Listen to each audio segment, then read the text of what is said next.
Will a dynasty be in their destiny? The Winnipeg Blue Bombers have an opportunity to make history Sunday night in Vancouver, the 111th Grey Cup. It's been an unbelievable, incredible 5-year run and 5 straight Grey Cups for this Winnipeg Blue Bombers franchise. But without a third ring in those 5 Grey Cup appearances, the questions about the dynasty will continue on. They want to eliminate those questions with a victory against the Toronto Argonauts on Sunday night. What's going on, everybody? Welcome inside Game Day Winnipeg. It's Grey Cup Saturday here in Vancouver, joined by the man who has 3 Grey Cup rings, 1984, 1988, 1990. And Chris, you often tell me about 83 and how you should have won that one. Tell me about the feeling going into this game now as a fan of this team. 16 years as a player, decades as a broadcaster, and now you watch on with all of those memories of your games in the Grey Cup, your championships, and those games that slip between your fingers, like it did for the Bombers last season in 2023, and against this Argonauts team, a rematch from 2022. Well, I think that, speaking as a former player, I think the biggest thing, DB, is right now, it's time to play. It's a long week. I know it's a lot of fun. They brought the family in on Friday. They got to hang with see their loved ones and their kids. But the game, it drags. Like, it's just different than any other week. There's festivities. There's people shoving microphones everywhere, just to talk to you about stuff like this and history. And everybody, you get a lot of background on a lot of the players. And I can tell you from personal experience, by Friday, you're like, okay, let's get this game going, man. I've been dragging already. I want to play. You don't want to go down, but you got to really relax. I know they got a curfew now. They had a curfew yesterday. They know it's just business trip. The pleasure's down now. You've had your fun all week. Now it's time to get down to business. I thought it was really interesting for the way that O'Shea's handled it by giving them Friday off to enjoy the family. We've never had that in all my years being in the Grey Cup. And obviously I was in 5. I won 3, and then of course had to taste the bitter defeat in the last 2 I was in 92 and 93. So it's always a tough thing. I'm looking at this team and I'm thinking, man, this is going to be an interesting game. I don't think the Bombers can get too high. I think they smoke Saskatchewan. I was actually talking to one of your friends in Regina, and I said the same thing. I don't understand why Corey Mason, defensive coordinator in Saskatchewan, played so much zone and allowed guys like Kenny Lawler to just run through the zone and wide open most of the time, which will be a different animal this week, buddy, because the Argos, and I'm just going to talk about their back end, they play a lot of man-to-man. So it's going to be a different animal for Zach, who, obviously he wants to rebound. Listen, I think Zach since Labor Day has played fantastic. First off, He has. He's coming in on an emotional high. His best game, 4 touchdown passes last week. I mean, he's really controlled and protected the football.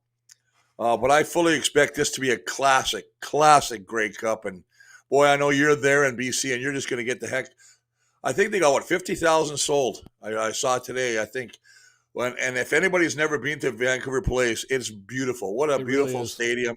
Yeah. And a great place because the weather's not going to be a factor. It's just perfect conditions.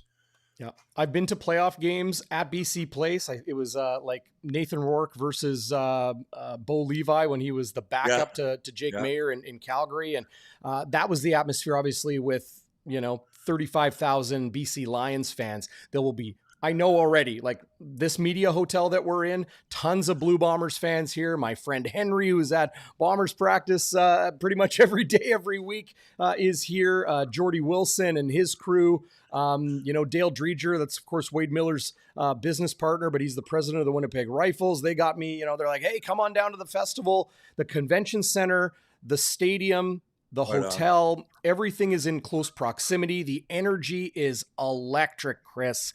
There are so many fans here, frankly, from coast to coast, Ticats fans who've known for months they wouldn't be in this game, like no chance. And they're here. Stampeders fans, Alouettes fans, Lions fans, obviously. And I think people that, maybe don't follow the Canadian Football League are in and around the festivities because it is such a big event. Vancouver, for a major city amongst the three majors in Winnipeg or in Canada, not Winnipeg, but being Toronto, Montreal, Vancouver. Vancouver is putting it on like it's a smaller market. People are engaged and locked in. Look, we got tons to get to on the show. We're going to talk about the 𝙎𝙥𝙤𝙧𝙨 and the evolution of him, not just this season, but through his career and getting to another Grey Cup as a member of the Winnipeg Blue Bombers. Brady Oliveira cleaning up at the CFL Awards. It's only been done 4 times before. He is now in rarefied air.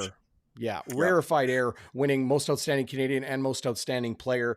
We'll talk about Toronto, their very good takeaway defense, their hellacious pass rush, and how Winnipeg will counter that with Oliveira, Collaros, and the protection. Of course, Nick Arbuckle getting the start as Chad Kelly broke his leg in the Eastern Final. The parallels between him and Ryan Dinwiddie, and of course the 2007 Grey Cup where Dinwiddie had to take over from Kevin Glenn. Chris, I know you remember that game. You called that game on CBC, didn't you? That was the last game I worked for CBC. We lost our rights after that to TSN. And I remember that. That was when Kevin Glenn broke his arm on a short yardage sneak, and Dinwiddie, who had basically no experience in his first start, and he was in the Grey Cup. I remember I read an article by him, and not to beleaguer the point, but he threw 3 interceptions to the same guy in Saskatchewan, the wrong color. And I know that he thought one of them was hit the ground, but of course back then there weren't challenges, and they didn't review the play. So it doesn't matter. It's bittersweet to him. I found it interesting that he still remembers that, because you always remember those plays that maybe could have changed the outcome of the game, and obviously didn't go the Bombers' way that time. I think Milt Stegall was trying to get his Grey Cup, and that's another thing that, you saw him on the sideline on the bench at the end. And that was, it was a bit of a tearjerker, because you wanted something like Milt to get something. Yeah. A guy to put in so much to that team, one of the greatest ever to play the game, and to walk away without a ring it's a hard thing to swallow. No question. And while, Grey Cups always bring about memories as people come together and talk about Grey Cups of years gone by and those games of years gone by, we think of that 2007 Grey Cup and what could have been for the Blue Bombers. Chris, we also think of the 2011 Grey Cup, where the Bombers, had maybe the best defense they've had in the history of the Blue Bombers franchise, and what they called Swaggerville. Now, Dark Side from 2022 may, put up a good fight against that, led by Willie Jefferson and the group that they have right now leading the CFL. Yeah. But in thinking of 2011, this is the parallel I want to draw. I remember talking to Adam Bighill when the Blue Bombers were 0-3. Now, of course, it was an 0-4 start, and at 2-6, it really was looking like not a lost season, but maybe squeaking into the playoffs was the reality for the Blue Bombers, right? And it was kind of crazy. A fall from grace, veteran-laden team, the expectations. We know what they are. They're, where they got. But when they were at 0-3, I went into the Blue Bombers locker room after practice one day, and I asked Adam Bighill about his rookie season. That was 2011, when he was just a special teamer for the BC Lions. Yeah. That team started 0-5. And I asked Adam what it was like being on a team like that. And he said it was weird for him because in college, they never lost. In high school, he never lost. He had never been on a losing team before. It was very foreign and strange, and it was weird. Like he said, it's like, this is pro football, like rookie year, right? And that BC Lions team won 12 straight games. Travis Lulay, Corey Banks, Adam Biggett, like a ton of future Hall of Famers on that team. And of course, beating the Winnipeg Blue Bombers in Vancouver in the 2011 Grey Cup. And I asked Adam, how did you do it? Like, what was that thing, that intangible, that X factor inside that Lions locker room when you're 0-5 to win 12 straight games, get into the playoffs and win the Grey Cup? And he said, we had the right people. We had the right mentality and the right focus. So Chris, let's talk about Mike O'Shea, the entire coaching staff, the leadership of this team, Bighill, Collaros, Brady Oliveira. This is his team. He's the MOP of the league. Stanley Bryant, Willie Jefferson, Jake Thomas, Brandon Alexander, who's back in the lineup. And we'll take a look at the depth charts in a second. But the path this team took, Yeah. and I'll leave it to you with this because it's a very interesting story. I know Jeff Hamilton of the Winnipeg Free Press wrote about this. He wrote 4,000 words on this. At the beginning of the season, Mike O'Shea addressed the entire team, and he even stood up on a stool or something so he could look every man in the eye. And for those of you that don't know, that's a rare thing. Mike O'Shea does not address the whole team very often at all, but he did it in training camp. And he said to them, I paraphrase, of course, I wasn't there and I haven't heard it, but through secondhand. He told them, fellas, this is going to be a different year. In training camp, he told them that. It's going to be a different year. And a lot of guys were like, okay, it's going to be, sure, a little different year, But then suddenly they're 0-4 and they're 2-6 after a debacle of a game against the Toronto Argonauts, like a debacle for their 6th loss of the season. And guys were thinking like, this is it. Maybe I'll retire at the end of the year. Some of the veteran guys, we'll see what we can do the rest of the year here. But it was that Blue Bomber way to turn the season around, beat the BC Lions 25-0, go and beat them again the next week on a short week, and then BC being bye rested, beating them 25-0, and then winning 8 straight games. Of course, losing to the Argos, gust of wind and divine intervention to beat the Montreal Alouettes to win the West, and then dominating the Saskatchewan Roughriders in the Western Final. Here they are in the Grey Cup, facing it's their arch nemesis, the team that upset them in the 2022 Grey Cup. Now it's Argos between Winnipeg and, is it their destiny? A dynasty, a 3rd Grey Cup championship in 5 straight appearances. Yeah, you know what? When I look at that too, and I look at obviously Robbie Smith with the big knock the field goal down at the last play of the game to secure the Argo Grey Cup, and they've lost both games by 5 points, I believe. And it just seemed like everything you talked about the divine intervention on that wind and it brought up for Sergio to clinch the West. And then I think about Zach on the last play against the Argos the last time they played. Scampers comes back and he's a half a yard short of getting a first down and obviously kicking that field goal and probably winning that game. So, I mean, there's some great things to feed on right here. I know that the people that are, I guess, trying to put a percentage on this, they got the Bombers favored by like 79% to whatever. But I don't put much stock into that. It's almost like when you heard about Iron Mike and that debacle going against it was terrible, just a terrible fight. It was. It was a joke. This is going to be good. This will be a great fight. I like what the Bombers have done, and I said you're 100% right though, DB, on that. And it's actually when you talked about O'Shea, it was interesting to listen to Ryan Dinwiddie, the coach of the Argos, who said the same thing. It's about culture. It's about fitting people in that believe in what we're going to do, leaning on each other, believing in your team, creating the family atmosphere. And that's what they have. That's why I think the Bombers, they're veteran laden. You mentioned a lot of these guys like Willie Stanley and all these guys. They come back. Zach is going into a 6th Grey Cup. I mean, you got veterans. They've been there before. And there's nothing like experience in a big game. And then you go and you look at the other side, and Nick Arbuckle, who's I read the article, 30 minutes from retiring from football, and gets the phone call and he comes back. It's a storybook for him, maybe. It might be. He doesn't have to carry the team. If I'm looking at Toronto, I think all he's got to do is manage the game, protect the football. He's got a lot of weapons, man. I mean, he's got some crazy weapons out there. That's why I think when I look at and I go, position by position, wow, we match up well and they match up well. Let's take a look at that D-line there, buddy, DB. And I'm going to tell you something. This is a team that has 48 sacks. Guess what? The D-line has 40 of them. Those 2 guys in the middle, Ralph Hawley and Jake Seresna, have 8 sacks apiece. Both ends have 6 sacks apiece. And a defensive tackle having 8 sacks is incredible. Yeah. Sorry to interrupt. They just get after the quarterback. I mean, Brinkman, I like Brinkman because he does that He rubs his belly after he gets a sack. He's got a couple. Williams has a couple. Parrish has 6 sacks in a backup role. And there's our old buddy, 𝘎𝙥𝙤𝙧𝙯𝙚 Hansen, going over to Calgary. He's got a couple sacks. So, I mean, you know what? This is where they have to win and lose the game. That group right there, and I'm going to throw in Wynton McManus. Incredible talent. Yeah, and then, of course, you got Royce Metchie, whose brother just got a touchdown in the NFL, his first touchdown. Congrats to him. They got a powerhouse defense, man.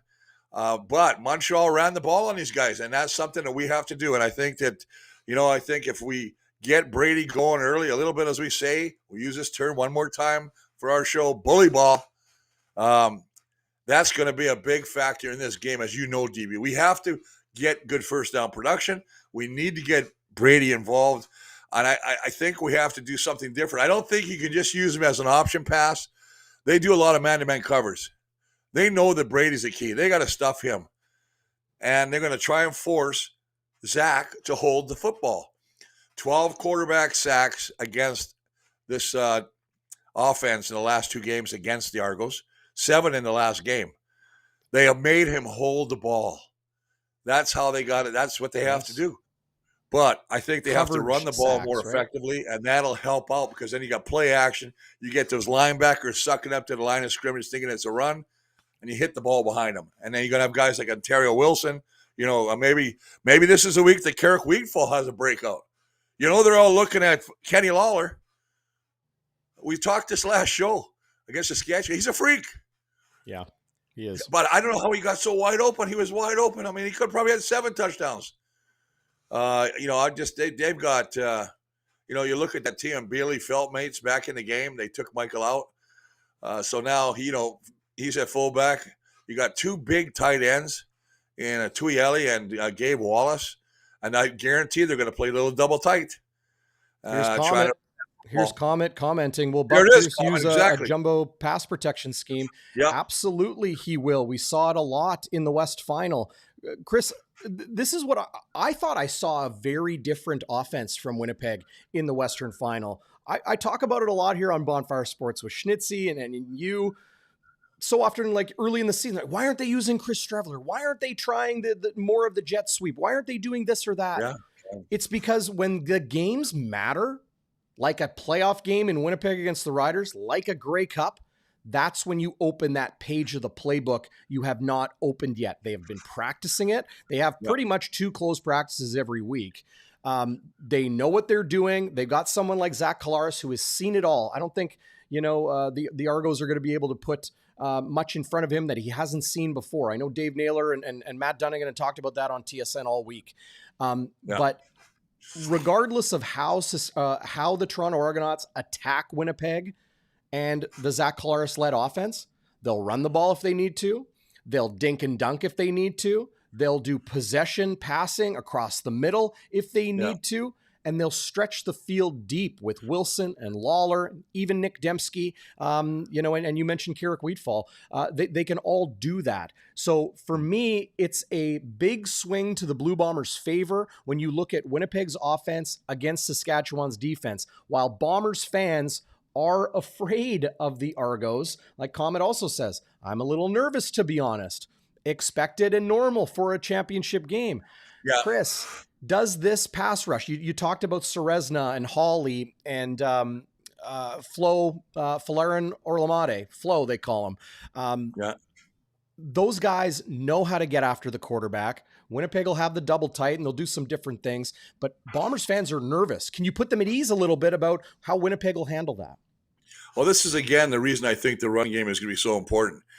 The Argos are going to try and line up in a certain way to force the Bomber offensive line to go one-on-one. They're not going to allow double teams. So they're going to put somebody on there, and they're trying to get 𝘎𝙤𝙧𝙧𝙯, and they're trying to get Hawley on Neufeld, on Liam Dobson. They're going to lock that on. A lot of times, if they only bring 4, which is crazy, if they get one guy, I mean, they have the 2 best tackles in the CFL right now. No offense to Jake and, Miles Fox.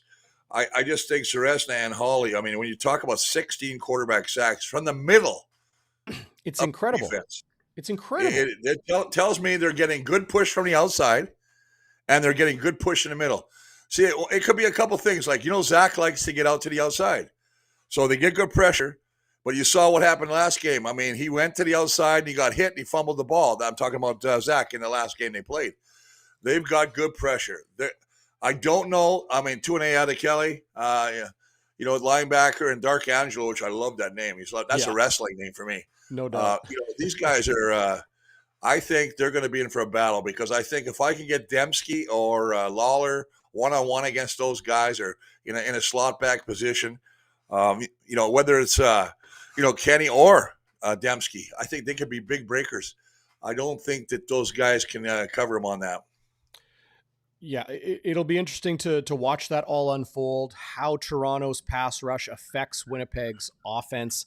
Let's look at the other side, Chris. You mentioned Miles Fox and Jake Thomas. They're starting at defensive tackle. You can see here on your screen, they're bringing in Max Charbonneau, Damian Wheats, Kyle Sampson, the global defensive tackle. Coming out, defensive back Jake Kelly, Noah Hallett, not Nick, but Noah, the younger brother who's just had a lot of injury this year, and 2024 draft pick fullback Chris Ike. So they're taking out some younger guys. They're bringing in some beef here with Wheats and Charbonneau and particularly Sampson.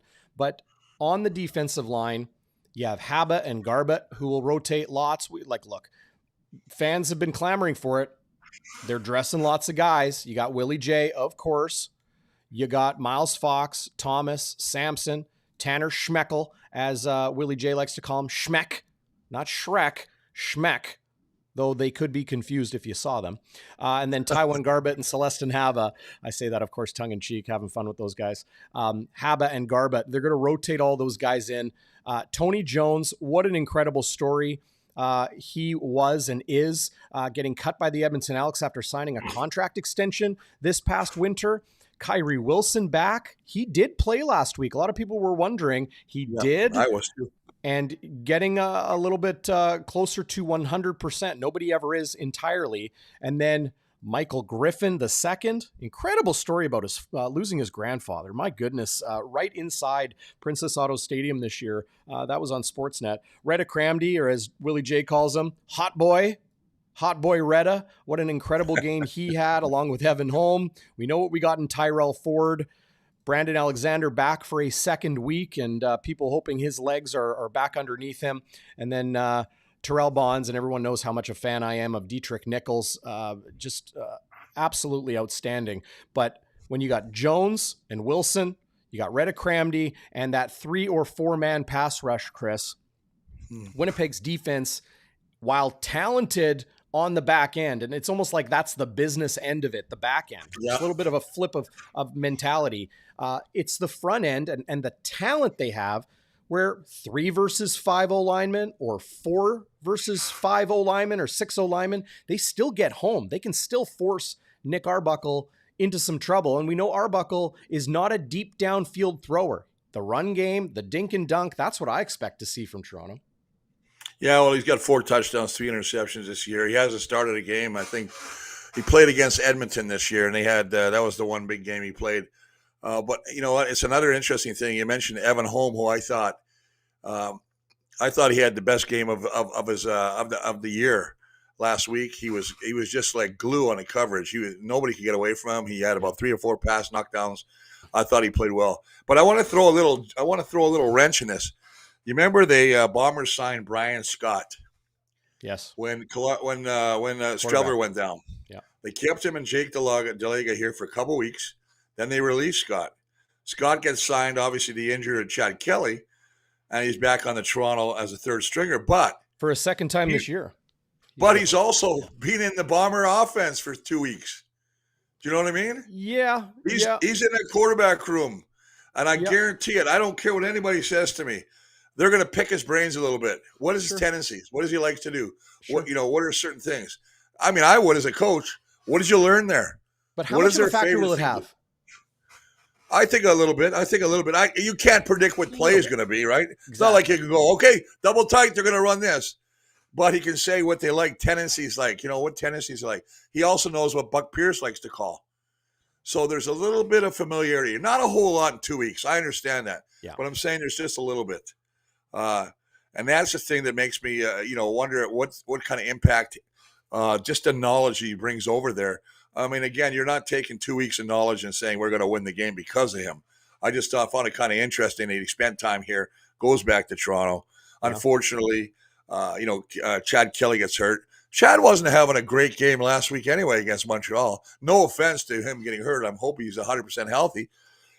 But he went through, he had 2 interceptions. He wasn't really playing super hot. And then I think Arbuckle came in a tight game, led him to victory. Almost like Chad Kelly came off the bench against us and end up winning that game. So in the Grey Cup. So, I mean, yeah, I know I saw an article about his father and with Nick and his mother and stuff like that. And, this is a guy that's going to get an opportunity to maybe play the game of his life, to be a hero, where he never would have had this opportunity before. I like stories like this, where guys it's like a phoenix rising, right? You know what I mean? A guy finally gets a chance, and now, he was almost out of football. He was going to go coaching, and now he's actually starting. And very similar to Ryan Dinwiddie, and when the Bombers, as you mentioned earlier, starting for the Bombers. So, but Dinwiddie didn't have much experience. Where Dinwiddie threw 50. Dinwiddie had 52 career passes when he started that Grey Cup for the Bombers. Yeah. Nick Arbuckle has started games in the CFL for 4 different teams. He's thrown over 1,000 passes. And he was close to being outside of football because, hey, it's all about what you can do and finding that next Drew Brown, finding that next Zach Collaros, finding that next good quarterback. And his opportunities had expired. He's experienced, he's capable, but I don't think he's going to be a world beater. I think Winnipeg, I think there's more film on Nick Arbuckle than almost anybody else you could imagine playing in this game. So balance that experience versus what Winnipeg can expect from Arbuckle. He is not a good downfield passer. So you have this Winnipeg. This is what I've been battling with and having argues, battling with it myself, and then having conversations with other people here in the Grey Cup City all week. I've been here for 5 days already. I feel like I live in this hotel room. I should mention, been editing video like crazy. Stay tuned to Bonfire Sports. Of course, we'll have Game Day After Dark after the game. Schnitzy could be walking in this door anytime. He's on the flight. But listen, stay tuned to Bonfire Sports as well as our social media channels at Bonfire WPG. I've got interviews with Mike O'Shea, one-on-one, Kyle Walters, Adam Big, tons and tons of content. Tyrell Ford, Willie Jefferson, tons of conversations I've had. I'm going to be putting all those up very, very soon, later today. So enjoy them. Keep an eye out for them. They'll be on social media. They'll be on our Twitter and, of course, our YouTube and our Facebook. But the thing I've been battling with all week, Chris, is you have this very good coverage pressure type Blue Bombers defense. They beat you at the back end against a quarterback now in Nick Arbuckle that does not beat you downfield. So does Winnipeg change their approach? Do they bring a little bit more up front to stop Kadeem Carey? We know how good he is, and he can rack up the yards quick, just like Brady can, and to stop the dink and dunk. I think it's going to be a huge game. I think we're going to see Retta Cramdy and Michael Griffin on the field at the same time. They're going to go double dime back. They're going to go double strong side linebacker here. Here we go. Now you guys can see. Tony Jones, Wilson, Cramdy, and Griffin. Those, they're going to have guys close to the box. What's the box? It's the D-line and the linebackers. Ryan Dinwiddie this week talked about Winnipeg playing a soft box, meaning not a lot of guys in the box, more dropping back to the second and third level, the defensive backs. Will Winnipeg change that up a little bit and force almost goat Nick Arbuckle into doing what he's not very good at, and that's throwing the ball downfield? That's a great point, DB, and I agree with you. Give him some looks that he thinks he can take the ball and put it somewhere, and then they just basically come up. I remember the old days, they used to rotate the center, or they bring the safety up, rotate a halfback over. The quarterback would automatically key on that safety guy, there's Alexander, he's coming on the blitz. But they'd rotate one of either Nichols or Holmes over to the safety position, try and get a zero coverage, which means no safety, throw the ball deep and he gets picked. So, when I look at what they can do and what they will do, Jordan Younger has done a remarkable job.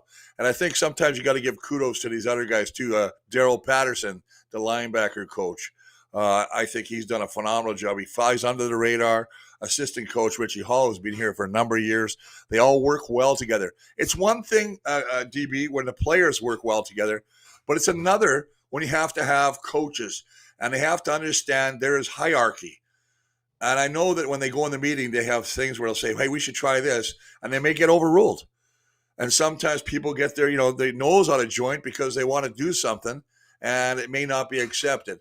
But this team does a great job of understanding that Richie Hall and Jordan Younger, they're the guys that make the play. And they're making the calls, and they're doing the thing. And Daryl Patterson, I had the good fortune to play with, heck of a teammate and a heck of a player. Really good to see him doing as well as he's done. But that's the big key for me this year. I think when Jordan Younger, he brings a different dynamic to this defense. And I think we see that in the back end, especially in the back end. I think this is the best secondary the Bombers have had for a number of years. There's really no weakness. And I know that the Argos are going to try and do something to get Malik Polk and, or Mackay and DeMonte Coxey. They want to get these guys out there.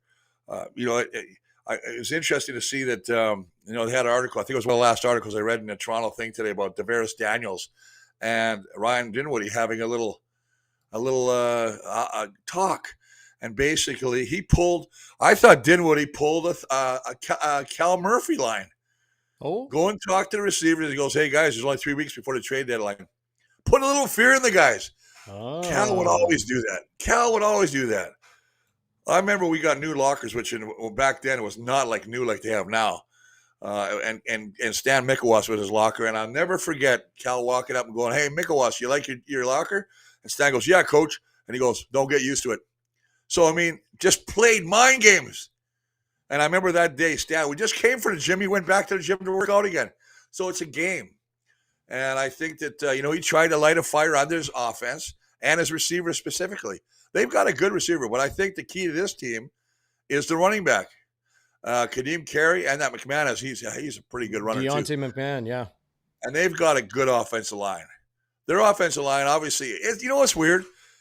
Ryan Hunter, who gets the Outstanding Offensive Lineman Award over Fergland in Saskatchewan, both him, the two guys up for the most SCO linemen, don't even make the CFLPA Players All-Star team. Yeah. It's crazy. That was a little weird. I don't understand it, but hey. That's voted on by the players. I told you this a long time ago, buddy.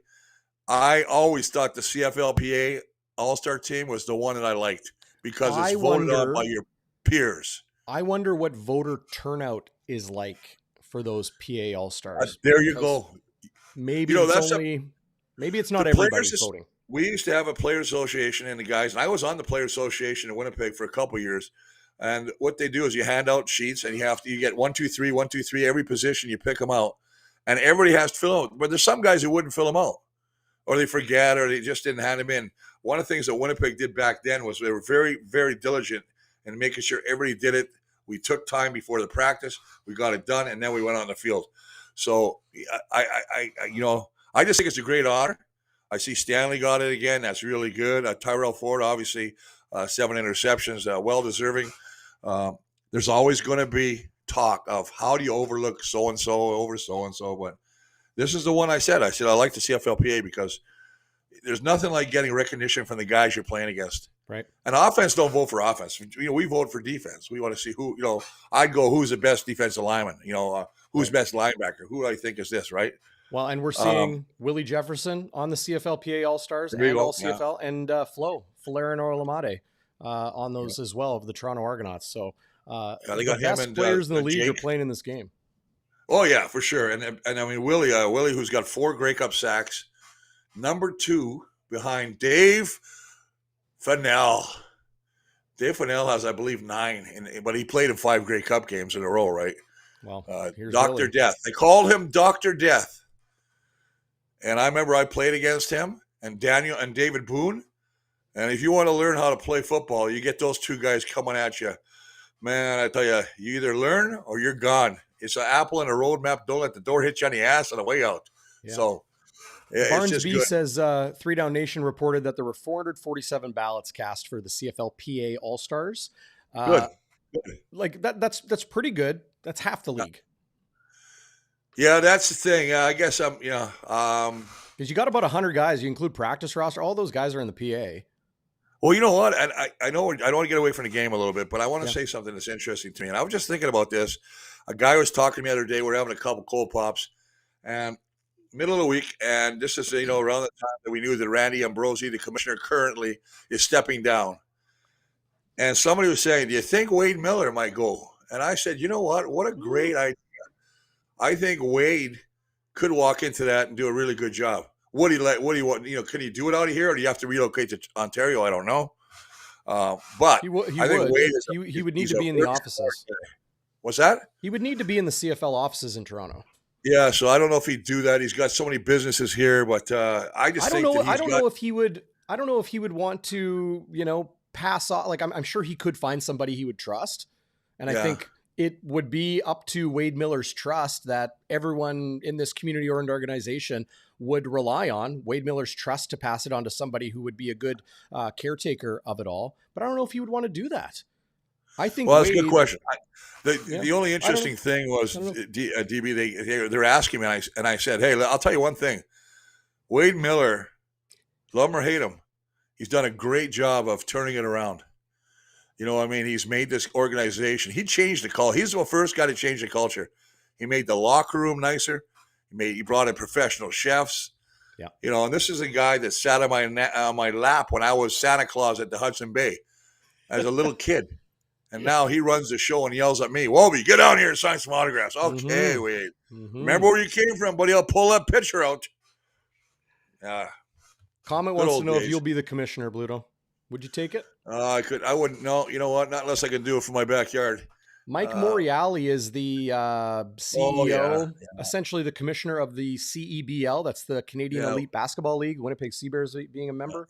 I don't know if Mike O'Shea would replace Wade Miller. I don't know if Mike wants an office job. I think he will coach until he doesn't want to coach anymore, and then he'll take his time. That's just my opinion. That's what I'd say. And you hit on something there rather personal to me too, and that is you cover the Sea Bears, and one of my very good friends' son, Chad. Thank you for mentioning that. Yeah.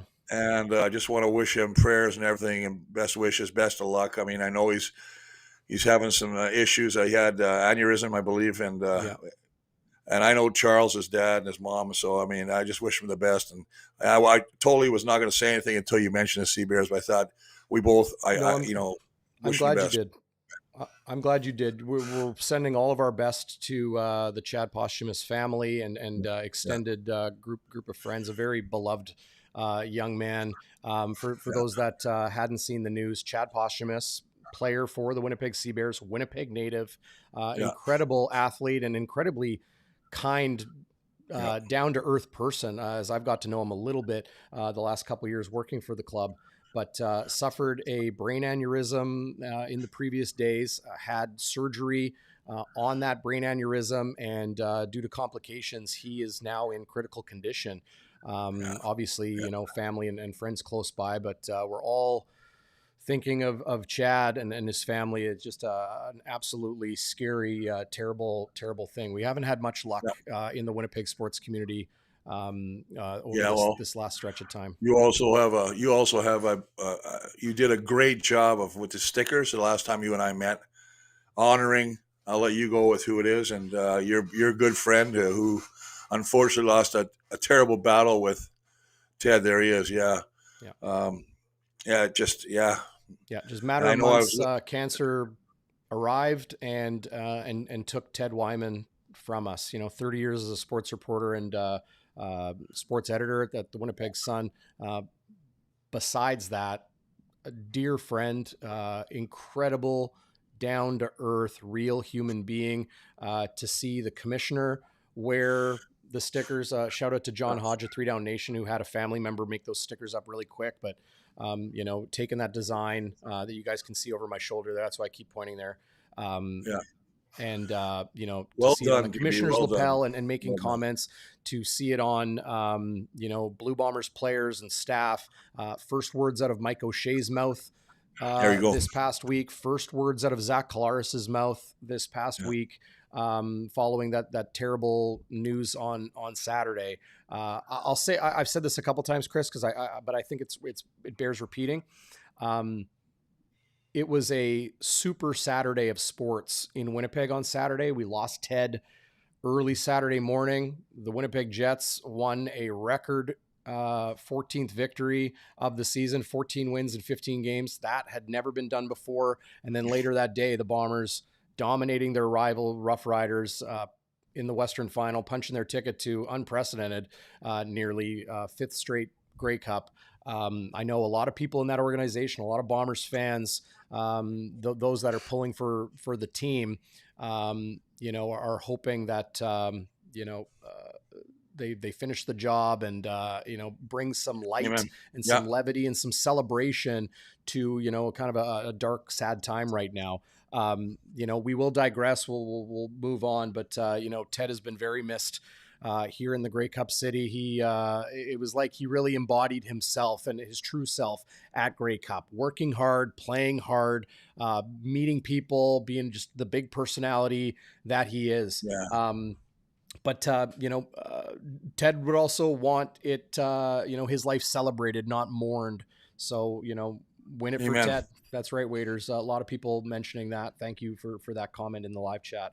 Appreciate all the wishes people have shared as well here on Bonfire, everywhere, for everybody that, Ted was a big part of their life. And comment, great to comment by you, talking to, about Brady O being a double winner, the MOP and MOC. He just had that kind of year. I know it was a tight race. I believe he had 31 votes to 25 over Bull Levi Mitchell. But I mean, what he's done is just remarkable. I mean, I believe he's only the fourth person ever to win double awards, which is just an incredible thing to hang on when he finally does. He's only 27 years old, but when he does finally hang it up, it's something to look back on and say, wow. And I saw the trophies again, just beautiful trophies. Yeah, beautiful new trophies. They're very nice. I like them. I mean, so Brady Oliveira joins like super rarefied air. First player to accomplish the feat since Andrew Harris in 2017 through 2019. Leading the league in rushing for a consecutive season, and then he joins like get this, okay? Brady Oliveira is like 25 years old, a Winnipegger playing for his hometown team. 25. He joins John Cornish, Russ Jackson, and Tony Gabriel as the only players to win MOP and MOC in the same season. Yeah. And I believe that sixth to win most outstanding Canadian in back-to-back years. It's crazy when you think about Russ Jackson winning it 3 times, doing that 3 times. Yeah. I mean, that just tells you how he dominated the league, right? I mean, but yeah, anyway, that's it. Congrats to him. And I know that he did a good job in his speech. And I know that he said, and everybody just says the same thing. I would trade this in a heartbeat for the ring. Because that's what you want. They want the ring. They want the bling. They want the record. Put something on that finger. They'd trade it in a second. And to do all the stuff they've done without a Strevler, without an Adam Bighill, without a Dalton Schoen, without a Drew Wolotarski, these are some of the guys that were their big components of this team.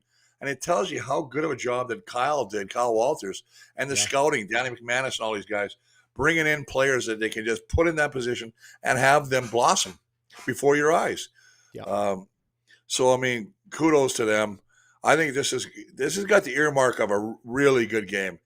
I mean, I talked about it earlier. I was so jacked. I had people over who were watching. Let's watch Tyson and watch that Jake guy. And then it was 99 buffering. It was crap.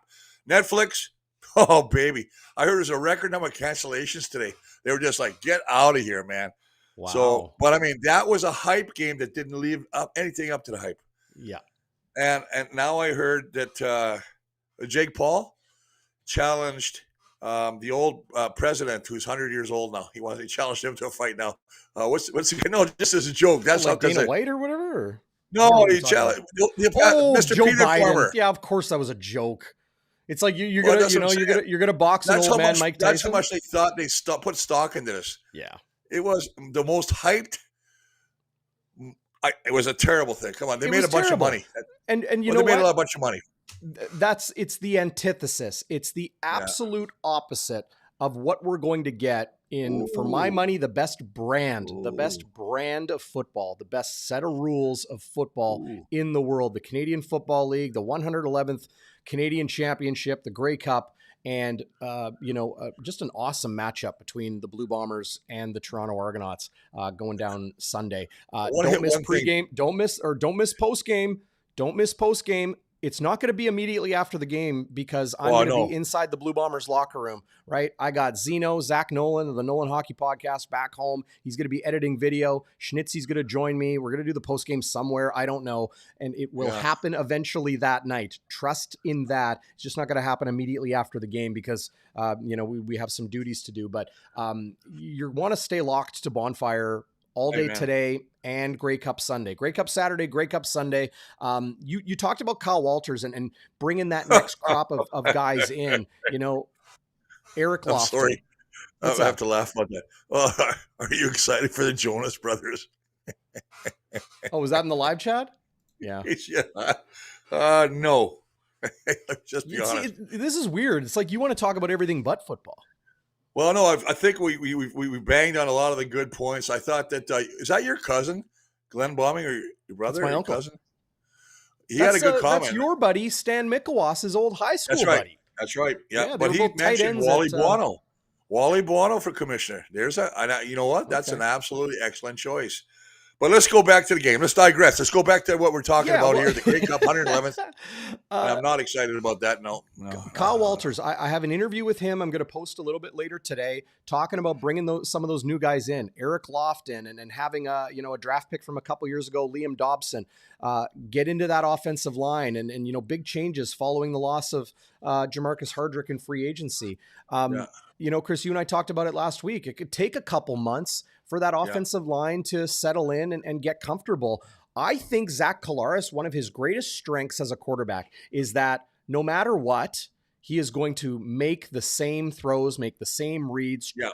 He's going to be risky. He is going to be sharp. And while there were a lot of interceptions earlier this year, I think that was more of a result of not a lot of cohesion in the offense, not a lot of gel on the offensive line, not a lot of very good protection, and opposing defenses were taking advantage of those things. Collaros stayed steadfast. Just like Mike O'Shea and the leadership of this team stayed steadfast at 0-4 and 2-6 to just keep doing what they're doing. I talked about that with Mike O'Shea. That interview coming to Bonfire Sports very, very soon as well. Collaros just kept playing the same way.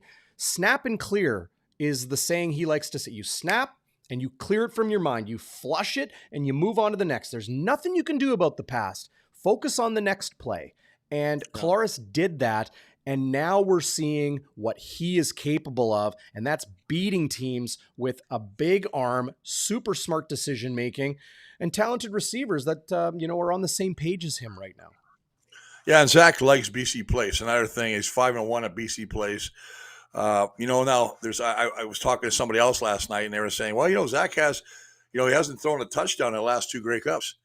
That's something he has to change. He has to get rid of that right away, and I think he will. I think that, momentum is a huge thing. Confidence is a huge thing. They're going into the biggest game of the year. This is what it's all about. And I think that when you see what Zach did last, he's 70%. He's 4 touchdown passes, no picks. Did a great job of spreading that ball around. Brady got what he has to do. The O-line had the game with her. Yeah, they played super good, man. And they're going to have to replicate what they did against Saskatchewan to have a chance against the Argos. I don't believe in this 79% versus 21%. I don't. I don't know where you even got that. That's just a computer. Somebody put in there some voting or a betting thing, and I went, no. Who cares? You're the expert. That's why people are coming here. They want the opinion of Chris Walby.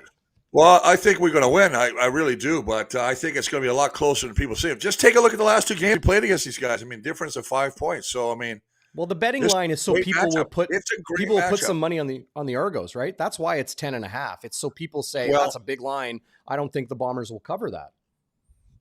Well, when I'm looking at, and I just look at it, I say, you know what? They got receivers, we got receivers. They got a good line, we got a good line. When it comes down to the one guy that stirs the drink, and that's the quarterback, I'll take Zach anytime. And I think that's the big key to me. But there's one person we've got to talk about before. Yeah. And you know who this is, buddy. Hmm.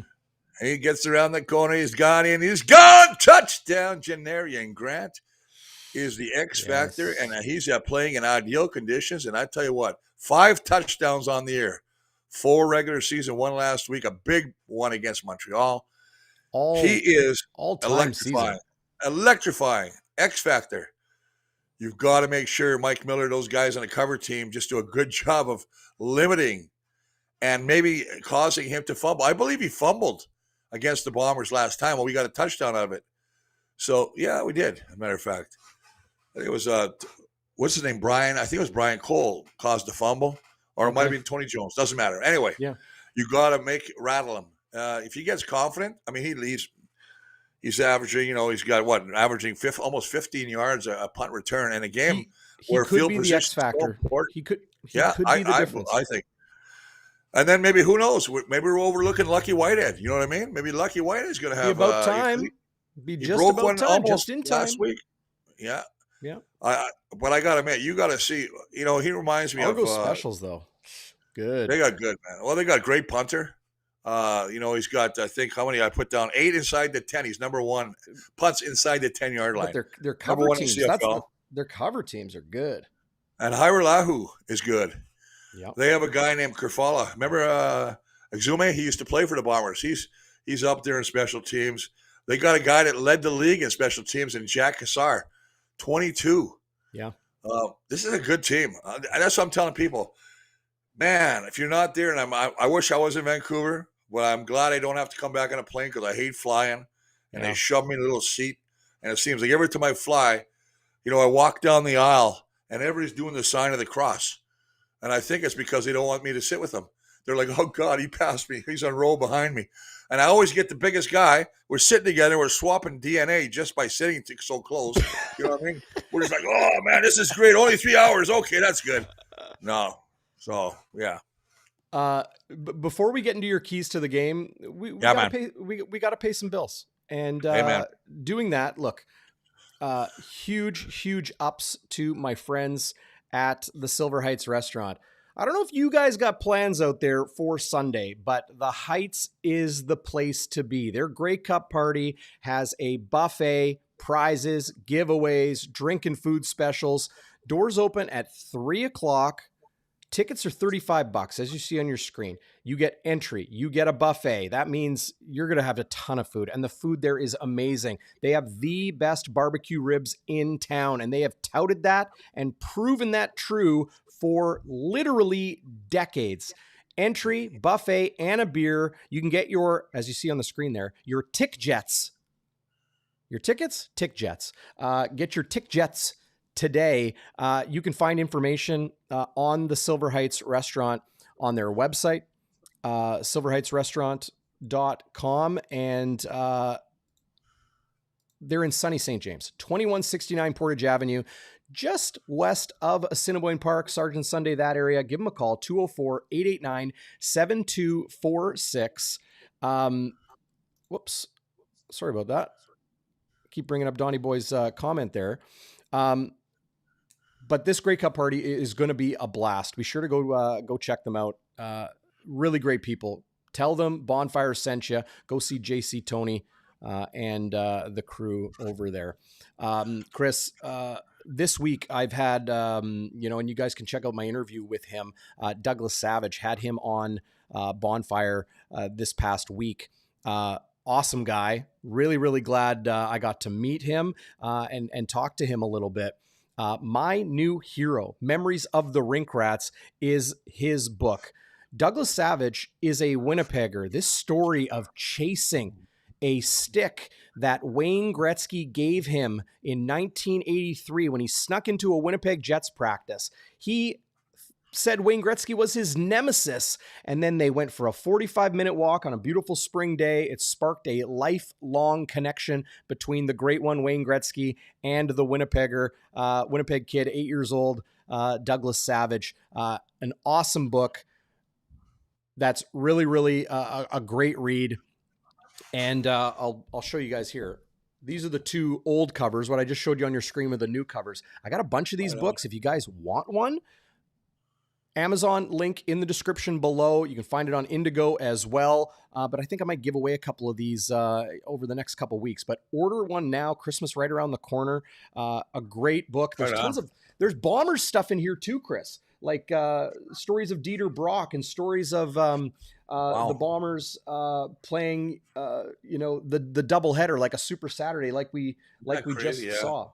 It's just Canadiana, Winnipeg, very encapsulated. Will spark a lot of familiar stories and memories for people when they read this book. It's about a lot more than hockey and Gretzky and the Jets, but just some awesome stuff. Stories about the Jets, the Bombers, Dieter Brock, Tuxedo Night, all these great things. You want to check it out. This is the old cover.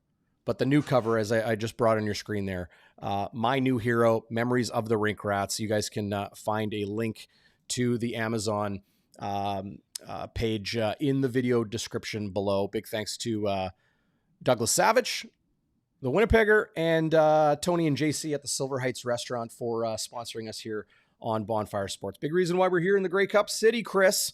About to head out to the party soon. As you said, Silver Heights, the original sports bar in Winnipeg, Manitoba. So that's a good place. I'm glad they're doing that. I've had a couple times where I met some of the boys like Joe Pop and Benny and the boys. We go down there, Paul Bennett.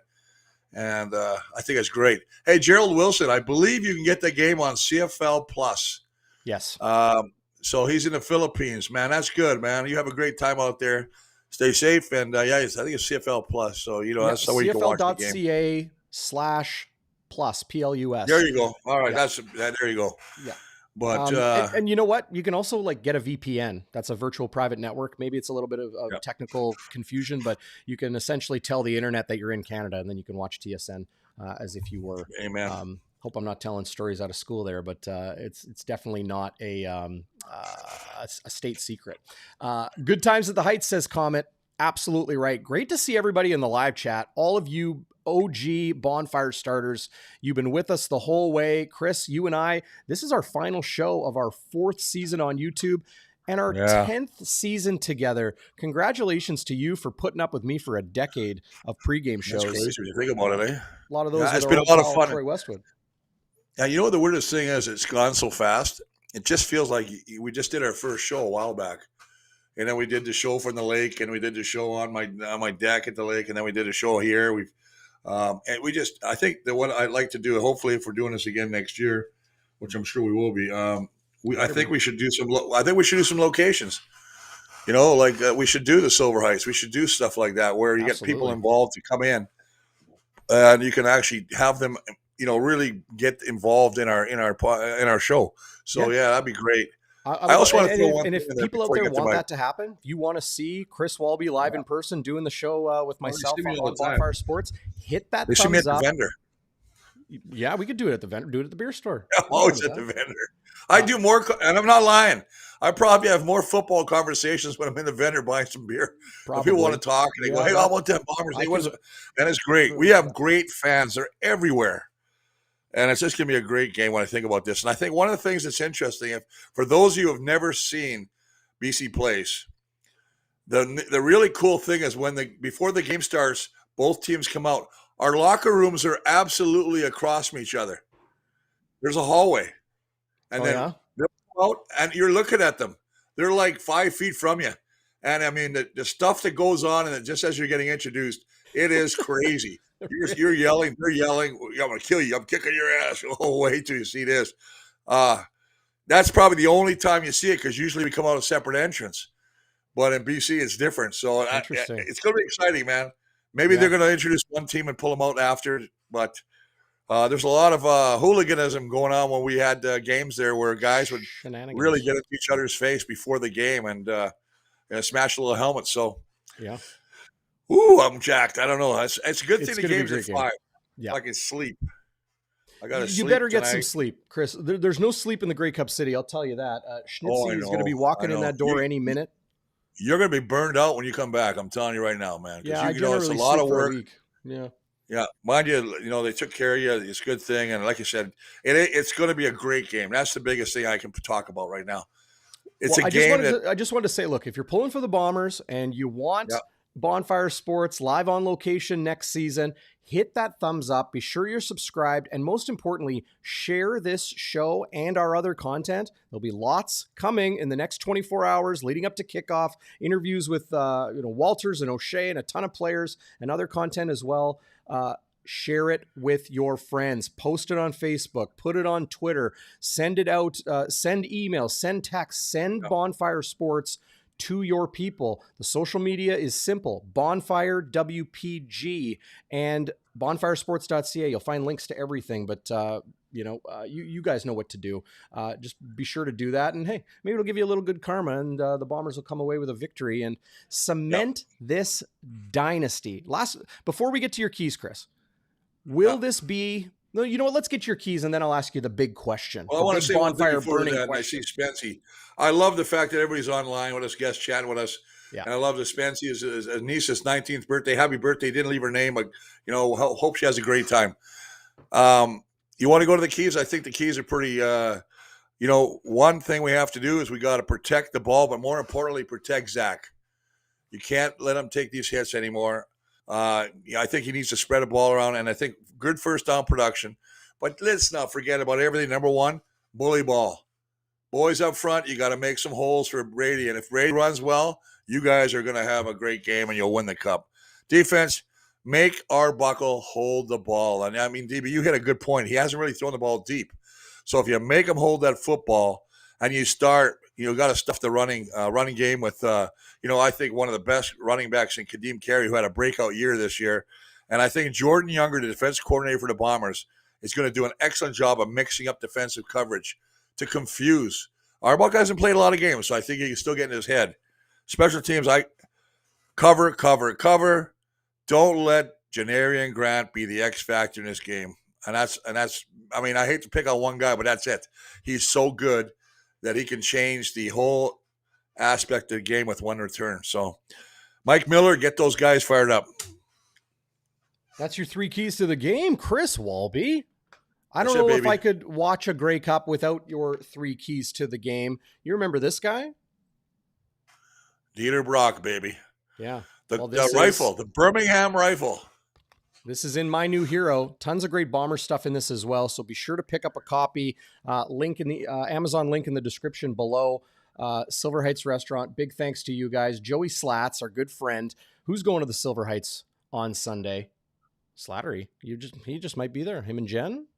Go meet a little bit of Winnipeg media celebrity there in Joey Slattery, formerly a CTV and now just a beast as a freelancer.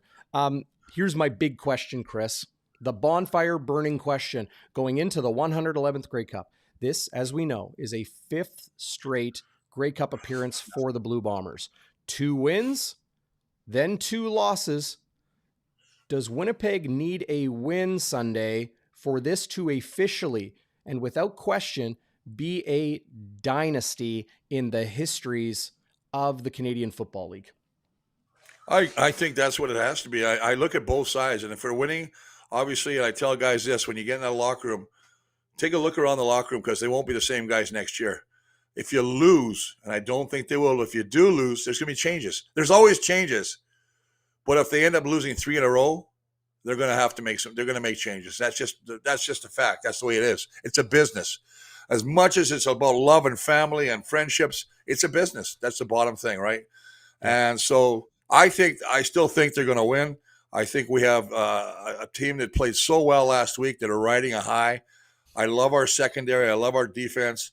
Number 1 against the pass. So, I mean, basically they just got to stuff the run because, they're going to get into, I think, Arbuckle's head. Buckle down on Arbuckle. I should have said that for my key, but that's pretty good, but that doesn't matter. Anyway, it's always a pleasure. Yes. I know the game's good. I know, DB, you're going to have a blast there. It's a 50,000 people. Wow. The atmosphere is going to be electric. Tonight, I guarantee, I don't know if you go out tonight because this is a crazy night. It's probably the biggest night. Everybody goes a little bananas because you got the game tomorrow. But boy, I tell you what, I know I'm jacked, and I'm looking forward to this game, and I just hope it lives up to the hype. You can get your Bonfire Sports hat now. I just had it up on the screen there. BonfireSports.ca/hat. That'll take you to the 𝘎𝙤𝙤𝙧𝙬 website. You can pick it up. You can get shipping. Yeah. Oh, yeah, Chris. Yours looks good on you. I just got to say. I like it. Plus, I got the shirt, but you can't. Oh, there it is. Bonfire. Oh, yeah. Today. See, my uncle, Thank you, brother. Uncle Glenn's been bugging me. I gotta go back to big and tall, and he's built like you, Chris. Well, nobody's built quite like you, but no, that's good. I'm glad. Get some gear for him. Speaking of gear, shout out everybody. You want to be game day after dark. Game day after dark. Don't miss the post-game show. It will happen after the game. Stick around. Be patient. We will get to it when I get outside the Blue Bombers locker room, drenched in champagne and reeking of cigar smoke. That's the hope for so many Bomber fans, for this one. History will be made one way or another. Chris, yeah. I can't wait for this game. I know you can't either. Big ups to everybody for joining us on the live stream, or if you're watching this later on demand or on the podcast, thank you. Be sure to thumbs up. Be sure to share this with somebody. Like, look, there's hundreds watching us live right now, and 65 people have hit the thumbs up. That's weird. Beautiful. You got one button click. That's all it is, baby. Do. So hit that up right now. Yeah. And as Donnie Boy says it, for the W. That's right, man. And there you go. And I'll just say this, Jeffrey O. Henry. Just you want to know my favorite chocolate bar. I love the O. Henrys, brother. But, I can't tell that story. Another time. Okay. I also saw there's a comment about next year because we do. I should say this, obviously. In the ending, next year, Cup's in Winnipeg. Yes. So maybe we should do a wind-up show at some location. You know what I mean? Yeah. Hey, if you're out there and you want us to do our show from your business, you can just call or text the hotline. That's a great idea. 204-816-TIPS, 816-8477. You can hit me up on the social medias as well. I'll get back to you. But Chris, look, I'll leave the final word to you. A man who has three Grey Cup rings, going into a game where Winnipeg is looking for a third Grey Cup ring in 5 straight games. It's going to be fun. And I'll leave that final word to you, my friend. Final word is this, boys. Go out there and leave it all on the field. There's no sense saving it. It's over no matter what after tomorrow. You're going to be in the off season. You'll be going away with your wife and your girlfriend, and maybe your wife and your girlfriend, and you're going away and having some fun. But 60 minutes, and I hate to throw this at you, but I do. Usually it's around 60, 65 plays a game, offensively and defensively. Win every quarter. Consider this, 50 to 20 plays a quarter at max. Win that quarter. Then you'll win the next quarter, and you win the game. Don't worry about the whole game. Break it down to pieces and visualize. There's a lot of guys that are going to go in the room tonight. They're going to visualize themselves with the big play, the touchdown, the catch, the interception, the fumble return, whatever it is. So just have fun. And like I said, go Blue. I love you guys, man. DB, it's always a pleasure, brother. You have fun in Vancouver tonight. Don't get locked up. Now, I know you're a little crazy, man. So real quickly, someone wants to say hi. What's up, Walby? Hey, what are you doing there, Schnitzer? I just, Darrin said I couldn't come, but I didn't listen to him. I got on a plane, and here I am. Took the SkyTrain into town, my friend. And here we go. Did you say, I don't know if you saw the comment. They said, is DB going to be carrying the wagon around as he's pulling Schnitzy from bar to bar? That's exactly what's going to happen. Touchdown, Manitoba you enjoy tonight. it. You guys have a great time. I'll be toasting you guys tomorrow at kickoff. All right, brother. Take care, Next Chris. year, we'll all be together. We'll be in the pig. All right. Next year, buddy. All right, man. You guys have a great one. God bless you, man. God, Peace out. I love live YouTube. It's the best. Take care, Chris. Yeah, everybody.